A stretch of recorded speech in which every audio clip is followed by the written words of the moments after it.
Assalamualaikum warahmatullahi wabarakatuh. Perkenalkan, nama saya Ayu Oswati Hasanah dari kelas PGMI 5A. Saya akan menjelaskan materi tentang evaluasi pembelajaran tematik. Menjelaskan pengertian evaluasi pembelajaran tematik. Evaluasi pembelajaran tematik dapat diartikan sebagai evaluasi yang berupaya mencari informasi tentang pencapaian pengetahuan dan pemahaman anak, pengembangan keterampilan anak, dan pengembangan sosial dan efektif anak dengan memanfaatkan asesmen alternatif dan cara informal. Pada dasarnya, evaluasi dalam pembelajaran tematik tidak berbeda dari evaluasi untuk kegiatan pembelajaran konvensional. Oleh karena itu, semua asas-asas yang perlu di konvensional diindahkan berlaku pembelajaran tematik dalam pula pembelajaran bagi penilaian. Metode penilaian pembelajaran tematik. Penilaian pembelajaran tematik adalah usaha untuk mendapatkan berbagai informasi secara berkala, berkesinambungan, serta menyeluruh tentang proses dan hasil dari pertumbuhan maupun perkembangan yang telah dicapai, baik berkaitan dengan proses maupun pembelajaran.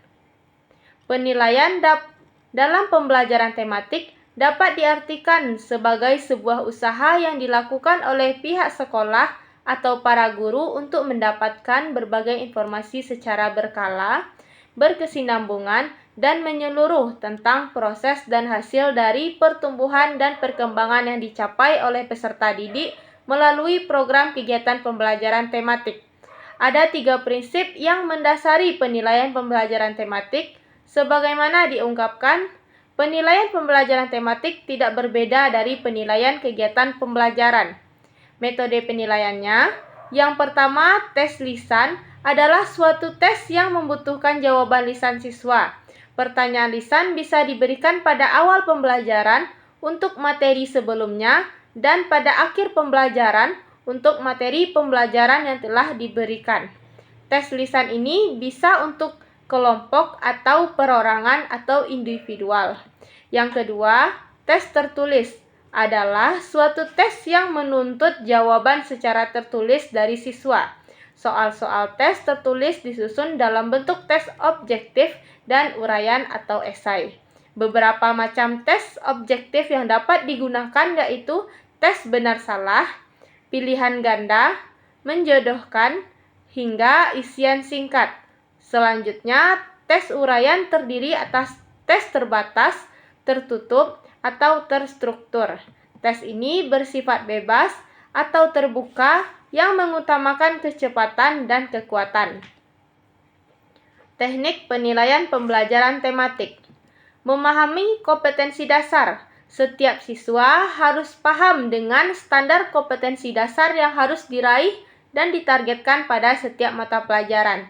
Menentukan tema. Tema bisa ditentukan oleh guru atau siswa. Pertama-tama, tema berupa konsep kecil yang spesifik atau khusus seperti iklim, ibu, harimau, dan sebagainya. Kemudian terintegrasi atau tersambung menjadi tema besar atau umum seperti ekosistem, keluarga, dan hewan. Integrasikan tema dengan kurikulum yang ada. Langkah berikutnya adalah merencanakan tema secara terintegrasi dengan kurikulum. Meskipun begitu, guru harus tetap memperhatikan materi atau konten dari tema. Mendesain instruksi dan rencana ekstrakurikuler. Langkah ini merupakan pencarian sumber pengetahuan di luar kelas untuk pendalaman siswa. Ini biasanya ditujukan untuk memberi contoh pengetahuan yang ada di kehidupan nyata siswa. Caranya bisa dengan melakukan karya wisata atau kunjungan ke kebun raya atau studi tour. Kegiatan grup dan diskusi. Kegiatan ini bertujuan agar siswa mempunyai perspektif yang luas dalam memahami tema. Pada tahap ini akan memungkinkan siswa untuk melakukan eksplorasi kreatif pada subjek tema. Baiklah, sekian materi yang dapat saya jelaskan. Assalamualaikum warahmatullahi wabarakatuh.